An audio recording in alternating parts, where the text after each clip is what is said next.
Maybe you've seen the images of people packed like sardines in Shibuya Scramble Square, or heard about the misbehavior in Kyoto towards geishas. They even had to block the view of Mount Fuji, but I'll talk more about that later.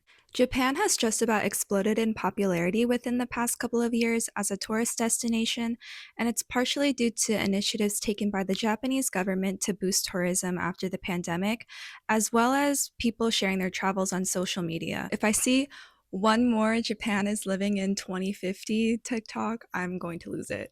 The yen is also very weak right now, so due to the favorable exchange rate, many tourists also go to Japan as a shopping destination and because costs are now just cheaper for things across the board. In any case, there has been a lot of discussion on whether Japan is experiencing an over-tourism crisis and whether tourists have gone too far in disturbing the lives and ecosystems of native Japanese people. Of course, it's not a cut and dry answer. So, first, I kind of just want to define what overtourism is, as well as look at some of the statistics. Everyone has a different definition for overtourism, but the Responsible Tourism Partnership says overtourism describes destinations where hosts or guests, locals or visitors feel that there are too many visitors and that the quality of life in the area or the quality of the experience has deteriorated unacceptably.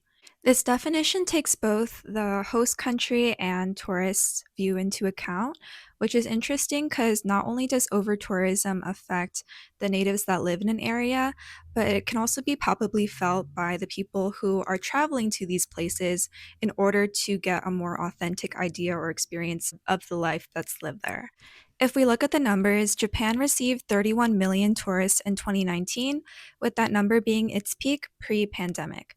However, due to the country's closure and strict COVID guidelines, numbers dropped dramatically to 4 million in 2020 and a mere 245K in 2021. In the fall of 2022, Japan slowly started to lift its restrictions and allowed select arrivals into the country. In April of 2023, all restrictions were officially lifted and they no longer required vaccination certificates or negative COVID tests. I actually went on a study abroad to Japan in January of 2023 for a psychology of language class, and a lot of it was up in the air until then because we had to wait for these immigration policies to kind of lax so that we could enter the country. I was still required to show proof of vaccination, and of course, we wore masks the entire time we were in the country, other than when we were eating or if we were in our hotel rooms. But even though it was winter when I went, there were still noticeably a lot of tourists roaming around, which I was kind of surprised since I feel like the restrictions had just relaxed. But clearly, a lot of other people have been waiting for the country to open up so that they could visit. The Japanese government had also been making a lot of efforts to attract inbound tourists by launching promotional campaigns and lessening these visa requirements. The goal to attract foreign visitors is also why they bid to host the Summer Olympics in 2020 to begin with, but obviously the panorama happened. Organic social media content also can't be ignored as a significant booster in marketing for the country, as people started to film and share their itineraries and their shopping hauls. And once again, the weak yen had a lot to do with people wanting to shop and this rush of tourists coming to the country in order to buy products. There's also a lot of people who purposely travel to Japan to buy luxury items for less. Now, if we look at the numbers in 2024, even though the year isn't over yet, Japan is projected to reach a record high level of 30 million foreign visitors this year, which is higher than the pre pandemic levels. It's also important to consider that according to the 2024 White Paper on Tourism, which is basically Japan's annual report on tourism measures, 70% of foreign tourists are staying and shopping in Tokyo, Kyoto, and Osaka. So visitors aren't really spread out throughout the country. It's more like tens of millions of people are all concentrated into these small metropolitan areas. Osaka, I can also confirm that that place was packed with tourists, including myself. But when I was at Osaka Castle, I legit thought I was like in Korea because I heard almost exclusively Korean being spoken around me, which makes sense when you look at the demographic of people going to Japan because South Korea makes up a very fair chunk of them. And if you look at the places that are being advertised on Instagram and TikTok, you can generally see that it mostly is Tokyo, Kyoto, and Osaka. Just for reference, though, I want to compare the Japanese statistics with tourism statistics from other European countries because this is one of the main arguments I see against people claiming that Japan is experiencing overtourism. I've seen people online saying that the overtourism claims are being blown out of proportion, and their reasoning is mainly backed by tourism numbers in Europe. So, just for reference, in 2019, Spain received a whopping 126 million tourists, which is more than 2.5 times their actual population. So for Italy, the numbers were around 96 million in 2019, and they have a population of about 56 million. So both of these countries are experiencing inbound tourism numbers that far outnumber the amount of people in their population. There's no denying that places like Barcelona are experiencing overtourism, as the sheer crowd coming into Spain is disrupting daily life and inflating housing prices. I've read that a lot of residents are now being priced out of housing because all of these apartments are being lent out to tourists. But one thing that is important to consider when looking at these statistics is that they count anybody who is entering the country, even for just the day, not necessarily staying overnight. And movement between European countries is a lot more easily facilitated than somewhere like Japan, which is an island. Also, countries like Italy and Spain have always historically hosted a very high number of tourists. However, Japan has only really seen a significant number of foreigners within the past decade, which is why the perceived change is a lot more drastic. In any case, it's still true that Japan is not proportionally as overrun as some other countries. And although overtourism is associated with numbers, it's also important to recognize that it's not strictly about numbers or statistics. In her academic paper titled Overtourism Definition and Impact, Akrevi, the author, makes the distinction that while overcrowding is a well known phenomenon primarily associated with negative experiences emerging from the presence of too many tourists at certain places and times, overtourism is a much broader and more complex phenomenon. And I want to go back to that whole Mount Fuji story that I hinted at earlier in the intro. So, in the town where Mount Fuji is located, there is a particular Lawson convenience store that is apparently popular for taking photos. I guess it just went viral because it looks like the mountain is sitting on top of the convenience store. This led to complaints from residents due to the influx of tourists causing a lot of traffic, crossing the street without even paying attention to the cars, and leaving trash and cigarettes everywhere. So, in an effort to discourage tourists from crowding the place, the town set up a black mesh barrier to block the view of the mountain. I believe it's been taken down at this point, but this is a clear example of tourists disrupting daily life as well as endangering their own and other people's lives. Speaking of trash, Mount Fuji is not the only place that is getting complaints about littering and trash overflow.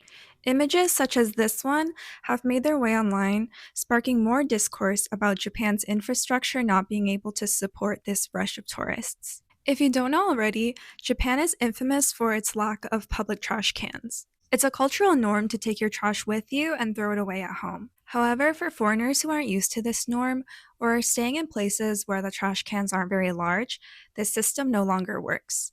At least with images like this one, you can see that people were at least trying to put their trash in the right spot, I guess.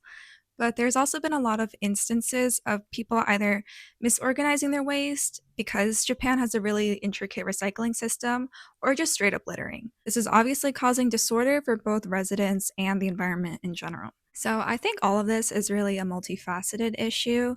From the government standpoint, I think there is too much focus on promoting tourism while the infrastructure is not yet ready to receive this number of tourists. However, also as tourists, we need to be more mindful of cultural norms and being respectful when we visit another country. I think it's valid that Native people feel that public resources and infrastructure are being strained as a result of tourism, especially in these metropolitan areas. On the other hand, overcrowding is certainly not occurring in every region of Japan, and I don't think it's necessarily so severe that you have to just like straight up cancel your trip to Japan or avoid Tokyo or Kyoto at all costs. The country still benefits greatly from this economic stimulation of tourism, and it's something that the government is actively trying to encourage themselves. Japan still seems to have room to accept people, but it's just that tourists need to have more of an open mind about visiting other places than just Tokyo, Kyoto, Osaka, Nagoya.